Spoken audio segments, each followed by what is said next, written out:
James, good morning, good evening. Hello. Hey, how you doing?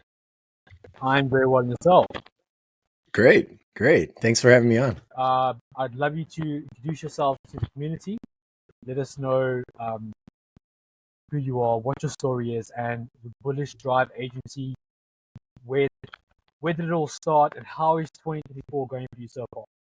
Sure, sure. Yeah, well, yeah, once again, I appreciate you having me on the show today. I'm James Driessen, and I founded Bullish Drive Agency. And really where it all started, my background's in psychology. So I've been in the field of psychology for a little over a decade and a half now. And so just working with the mind part of it, the mental part of it, and where how much that controls just the trajectory of our life. And Mhm. during my years in psychology, I played a lot of rugby. So I know that rugby's big over in South Africa. So, Well, Springboks. yeah. Yeah, just a little bit, just a little bit. Yeah. So I played a ton of rugby and I coached rugby.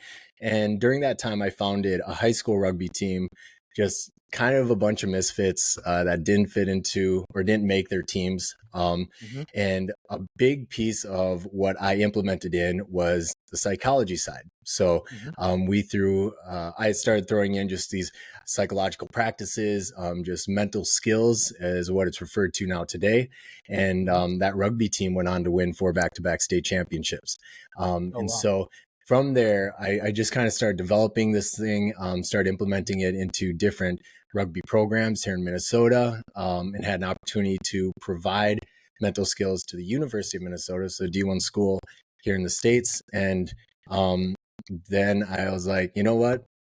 Praying to God, God was like, you got these skills, you got this background, let's take it to the next level. And Hmm. kind of the springboard from it, my son, he's 11 years old and he loves basketball, he loves the NBA.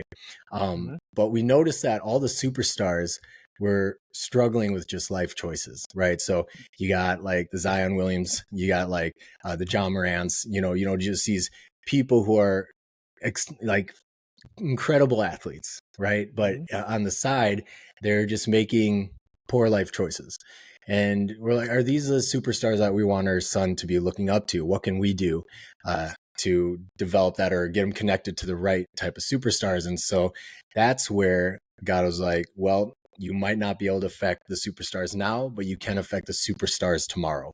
And so Hmm. we started developing this agency to work with young athletes to develop and build their mental game. And we're faith based, so a lot of our stuff comes from biblical principles, and we start planting those seeds so that tomorrow's superstars, when they are in front of the young athletes, people that look up to them, they not only teach them good athletic skills, but they'll also teach them just good life skills, and they are able to represent that.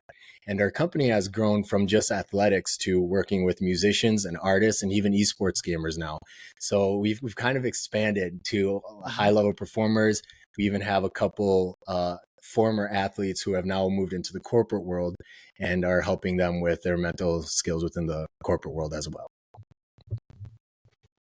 A lovely comprehensive introduction. That's very cool. I mean, a very interesting approach to adding those services and that approach to sports and all that. So, what are the challenges that you're currently facing in the marketplace or on the platform or within the sector and so forth? Maybe with technology and so forth, or whatever. What does that look like? Yeah, I mean, the biggest challenges right now is really trying to hammer down this social media and SEO and just knowing how to manage the internet side and search engine side. I mean, I got great connections with athletic trainers and athletes, but I know that we can reach a larger market if we can really just nail down that side of it. It's not a strength of mine. Mine is just Hmm. working with people and coaching athletes, but that technology side of it is just something I'm not super strong in. So Well, I mean that links very nicely into the community. I mean, there's skill sets that come from there's developers, there's marketers, there's biz dev, so that syncs it up quite nicely.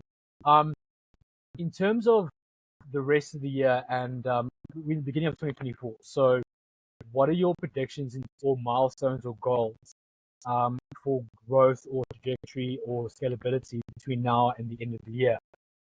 What does that look like? Is it building more out owned assets or actually offering more services? What does that picture look Yeah, really, right now I'm only one man, you know. like? I'd like to expand. We'd like to add more coaches into our agency. We'd like to create more partnerships with teams, organizations, schools.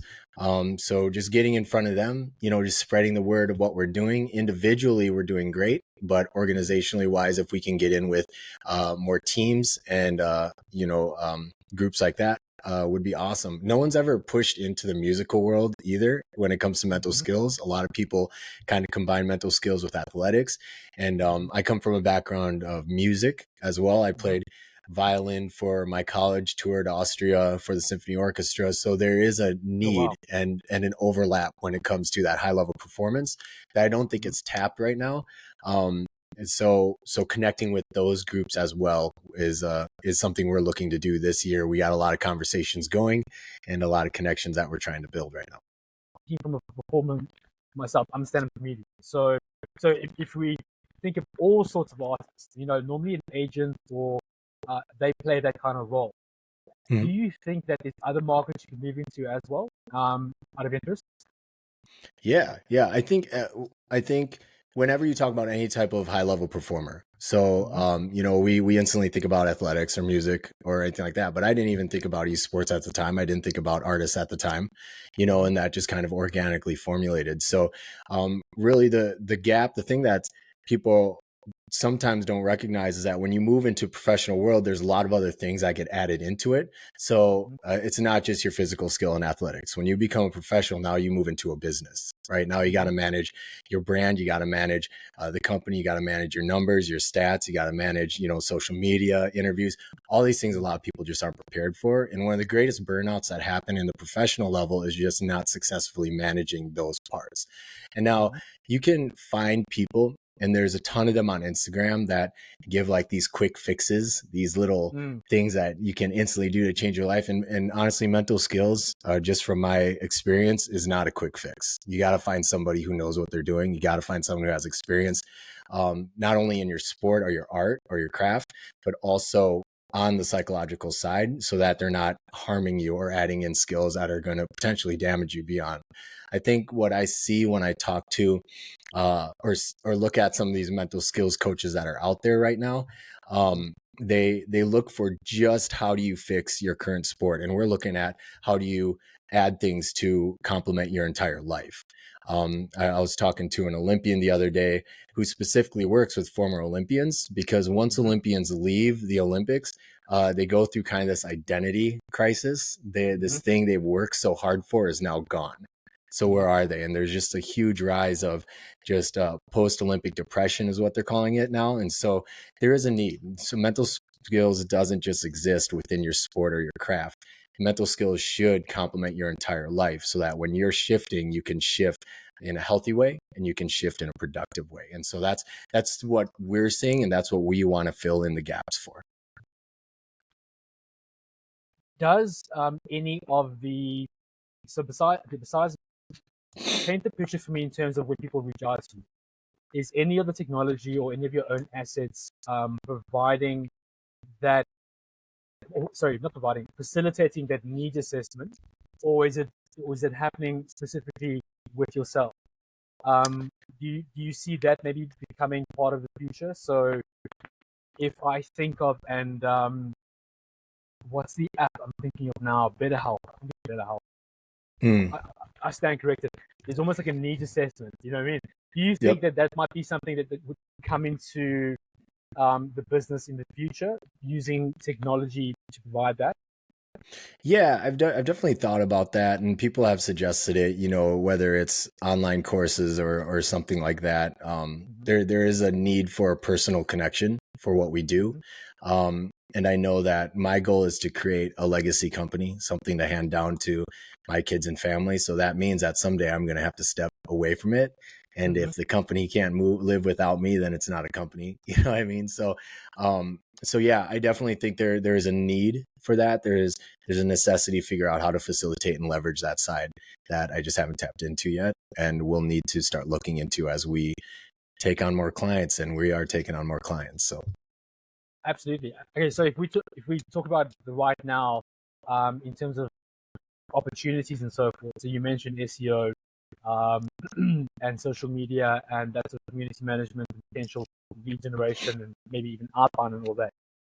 Any other specific skill sets that are kind of like a burning requirement for the now? I mean, we're looking for. I could use help with just sales. Just have someone who can go out and tell people what we're doing. Connect us to the right client base, connect us to the right organizations. Because yeah, it's just us right now. So it's my wife and me. So a lot of scalability as well. So that business element as well. Okay, very interesting. Yep. Okay, and is there anyone else offering anything even remotely similar to this? So if you look at competitors or people like that, what does that look like out of interest? Yeah, no, there are others that are doing it. There's I have in all my searching, I haven't found a faith-based one. I haven't found a mental performance skills trainer who specializes in music, who specializes in artists, so non-athletic. But there are those out there, and I'm kind of finding a trend. There's either the former athletes who want to work with future athletes but doesn't have a psychological background, or those former therapists who like athletics and so then they move into it, but there's not a lot that can formulate both. And from conversations with NBA players, Olympians, the ones that they've been able to connect to most are the ones that can bring both sides of it, has a really deep, intimate understanding with the sport that their athletes are working in. And I feel like I bring that. That's very different. The faith-based, the experience within the music and the athletics, as well as the years of psychology, which just sets us apart. We are niche in that sense. But right now there's just not a lot. It's a pretty, when it comes to generalized mental skills coaches right now, it can feel crowded, but not when you do the research. There's just not a lot that have the skill set. Absolutely. Okay, that makes sense. It paints a nice picture. And anything else in terms of sort of closing remarks? I mean, what is the big goal between now and the end of the year? What would you really like to achieve? If you built all this out and you sort of tick those boxes and you've got the right people involved, what does the future look like? If you look a year or two down the line out of it. Yeah, I mean, a year or two from now, we'd like to have, even within this year, we want to have a strong partnership set up with a couple local trainers and gyms that work with the NFL and the NBA. We want to have our own location where we can meet with people and give courses, like full classroom courses, and get group sessions in there. Right now, I'm just doing one-on-one. I'm meeting people out in the community. I'm meeting them at gyms, but to have just our own central location where we can provide that, and maybe even start developing some sort of online materials that our clients can start looking at or researching themselves. Well, I mean, that would potentially sort of open it up to people that are not based in the US that can't actually physically meet you. So, this is a global thing. I mean, it makes sense to be speaking about specific teams that are based somewhere physically, but if someone in Johannesburg, South Africa wants to reach out and have a one-on-one with you, how do they do that? Yeah. Yep, absolutely. Yeah, just like that. I mean, I have a couple clients that are not within Minnesota. I have one all the way out in the Netherlands, that I'm working with, the basketball player. So yeah, I mean, it is you can do this remotely for sure.